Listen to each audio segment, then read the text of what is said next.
Tera Anderson with us. Thanks for being with us here, a candidate for Congress, District 3. You're a local businesswoman. Tell folks a little bit about yourself and how you decided to make this change and decision to go into politics. Huge decision. Wasn't on my life bucket list, but I am a second generation Nevadan and come from a construction family. Spent my career in land and economic development. So building things, creating jobs, deeply understanding our economy here. And I want to protect Nevada and how we're growing and evolving. And I want to make sure that we're doing it with deliberate intention and a mindfulness of the issues that really are time sensitive that we're facing. But also on the political side of things, I think now more than ever, we are starved for renewed confidence in the quality and the caliber of people that we have representing us. And if I can be of value to my community, here I am stepping up to do so. You call yourself common sense, fiscal discipline, and accountability in Washington. Those are some of the main aspects that you talk about yourself and your own candidacy. What is the common sense we're missing in Washington? Well, candidly, I was not a political activist growing up. I grew up in a family where we talked about current events because that's any responsible adult needed to know what was going on in the world, be able to critically think their way through it. But when you're now debating things like freedom of speech or, men and women's sports and protecting Title IX or voter ID and protecting the integrity of our election, like these weren't issues we ever had to fight about. They weren't political footballs. But how do we get to the really substantive things that are impacting people's quality of life with the level of urgency that it warrants when there's just a bunch of bickering, for lack of a better term? And I think we really need some serious horsepower to offset the fact that there's too many people who stick around far too long in politics. As a citizen legislature, I think our founding fathers desired. Bring your skill set from your knowledge, your expertise, show up, be of value, contribute to your society, your community, your government, and then go home, right? And I do believe that I have timely, relevant skills, but we've got to move with the level of urgency that I think people deserve. We'll get into some of the issues that I got when I was looking at your campaign website in a second here, but what do you think is the main issue that people are dealing with right now that they would want somebody like yourself to go to Washington and help fix? There are three issues that are Nevada specific that I think are ever pressing: water, cost of living, and access to home ownership. These are, if we do not have stability economically for working class people, our entire community falls off its axis. Water. It is a real-time conversation. The federal government is already preparing to insert itself because the member states that are party to the Colorado River Compact have yet to amend those operating agreements. And so Nevada's in a position of strength. We need to protect our allocation and also apply pressure on the other member states to make sure that they're being as good of stewards with our natural resources as we have been. But when you look at the composition of our federal representatives for Nevada, none of them draw from the relevant expertise to negotiate those agreements. And I do. And so I just want to be able to apply timely skills on behalf of Nevada and to Nevada's benefit. Home ownership, young people are boxed out of the market. There's two things we can very specifically do about that. BLM lands, make sure a percentage of the residentially zoned land is exclusively made available for owner-occupant users. The other is if we want to increase our supply. There's a lot of baby boomers and investors, seniors, that have rental inventory that they'd love to sell. Well, incentivize them, reduce their capital gains obligation. In exchange, they only sell those residential assets to owner-occupant users, the traditionally mortgage-constrained buyers, right? These are real, implementable, tactical things that we can do that will eliminate the unfair fight. That is, homeowners that work here, live here, are the backbone of our community, or people looking for home ownership, right? Not having to compete with highly liquid cash investors. And I think that's a path that's and the rest of the country could benefit from federal policy. It's a challenge that's afflicting many communities and states, and so I think there's commonality to negotiate in Congress on that issue. Yeah, I was just going to ask you. I mean, I hear that from both sides, the corporate ownership of housing, specifically in Nevada. Why do you think they can't get anything done? Even the president's come out and said he's not for it, and has said we need to change this, and yet still nothing happens. So this is one of the things about that's so important about who we elect at every level of government. Yeah. We can all be aspirational, but understanding the levers of that you need to pull or the constraints in the market that are prohibiting us from achieving our desired goals. This is specifically why I'm running, because real estate, land use, entitlement issues, the capital markets, why we have the realities that we have, the construction costs, all of those economic realities that have net the result of unaffordable access to homeownership.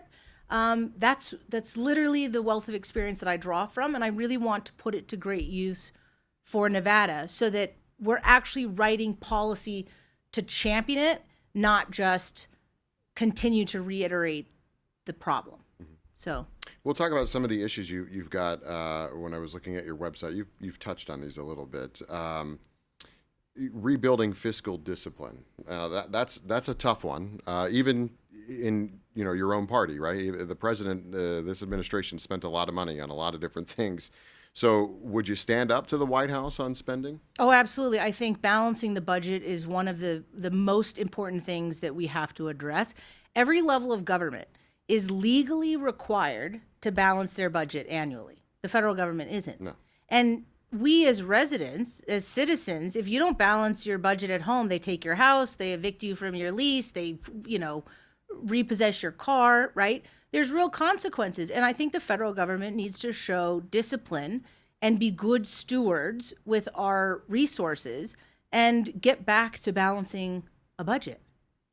You talked about restoring home ownership, so we'll skip that. But election integrity, would you be for voter ID? Yes. You can't go anywhere in life. You can't pick up concert tickets without an ID. And when you look at the SAVE Act and why that hasn't passed is blasphemous in and of itself. There's so many levers for people to have the opportunity to substantiate their legal entitlement to be able to vote, their eligibility to vote. And I think this should be an apolitical issue. Both sides, regardless of your political persuasion, we all stand to benefit from having absolute confidence in the integrity of our elections. The fact that this is even a fight is crazy to me because, again, regardless of your vision for the community or your political persuasion, without election integrity, all confidence is lost in the stability of our democratic republic that has been hard fought for and an admiration around the world. And so I take very seriously this issue and bringing resolution to it. How do you diversify? You talk about your background, development, construction. Diversifying the economy here in the Las Vegas Valley is something we've been talking about specifically since COVID, right? Because we learned, okay, well, we have so much invested in this resort corridor, but when we can't use that, what do we do? Right. So I know I've talked to the mayor of North Las Vegas. They want to build manufacturing out there. Henderson, they want to bring in manufacturing. How do you go about trying to bring in jobs that are different from what we have on the Strip right now? So I work with, in my line of work, I advocate for business and industry when they're trying to decide where they want to expand to or which markets they want to be in, how they scrutinize, which states are the most competitive and where they want to be. One, we have to be, Nevada is becoming more and more regulatory burdensome. This is really more of a legislature issue, but business and industry coming to this market, it's really a marriage. It's a long-term relationship. It's major capital investment. Business and industry needs confidence that they have transparency, they understand what the rules of engagement are, and that they can focus on doing their business. That's one. Workforce is a huge issue here in Nevada and an opportunity to diversify. But you also have to consider target industries. So we have to make sure that we're attracting and setting our sights on industry that's well suited for us. So anything that's manufacturing, the president's goal is to repatriate or bring back manufacturing. That's great for essential services or products that we need for national security. They can't be water intensive, right? So we've got to be very mindful about that side of the equation and what kind of industry that we attract. But most importantly, it's making sure that business and industry has confidence in what it's going to be like doing business in that jurisdiction. Throwing money at the situation, I think, is not the solution, but making sure that it's transparent, it's navigable, and then also, if you want to look at target industries like healthcare, the biggest impediment to healthcare is low Medicaid reimbursement rates. We are the lowest in the country.